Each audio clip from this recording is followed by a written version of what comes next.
Athéna et Cavie. Zeus connaît la prédiction à son endroit. Il sera détrôné par le fils qu'il aura avec Métis.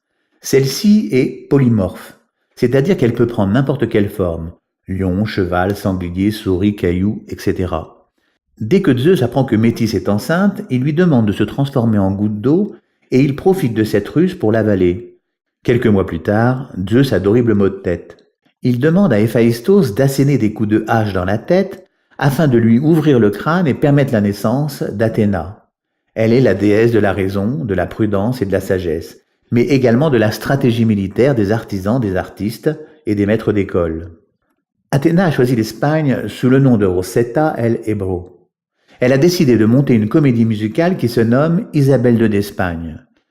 La chose n'est pas avouée, mais il s'agit d'une commande d'État. Le but de cette comédie musicale est d'améliorer l'image d'une reine relativement impopulaire. Les sujets traités sont d'époque, mais ont une résonance sur les préoccupations d'aujourd'hui. Le tout est agrémenté de la musique folklorique espagnole. Cette tournée mondiale devient une bonne promotion d'une culture ancestrale. Afin d'élargir à un public plus important, Rosetta a imaginé l'intervention d'artistes d'origine espagnole sur le parcours de la tournée. Ainsi, la notoriété est augmentée par des artistes connus qui viennent interpréter quelques morceaux. Paco de Lucia au Mexique, Tomatito à Almeria, Luz Casal à Zurich, Paco Ibáñez à New York. Cavie est le chorégraphe de la troupe. De longues heures de travail et de compromis ont permis d'avoir aujourd'hui un spectacle abouti. Les quelques représentations privées laissent à penser que cette tournée sera un triomphe. Cavie est mariée avec Maria.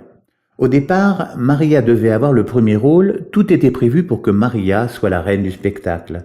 Mais Rosetta a décidé finalement de prendre le premier rôle, sans doute en raison de son implication dans les répétitions. Au fur et à mesure des répétitions, Cavie ressent la supériorité de Rosetta. Il perçoit les petits plus des virtuoses. La grâce, l'élégance et la beauté de Rosetta légitiment la première place. Cavie se sent tiraillé entre une épouse jalouse qui se retrouve à la deuxième place et les talents de Rosetta. Hadès, transformé en Roberto pour la circonstance, arrive à convaincre Maria d'organiser de façon solitaire un accident suffisamment important pour que Rosetta soit écartée du spectacle. Maria, plus furieuse qu'intelligente, a commis des indiscrétions. C'est pourquoi Cavie finit par comprendre que sa femme a été manipulée. Il finit même par rencontrer Roberto.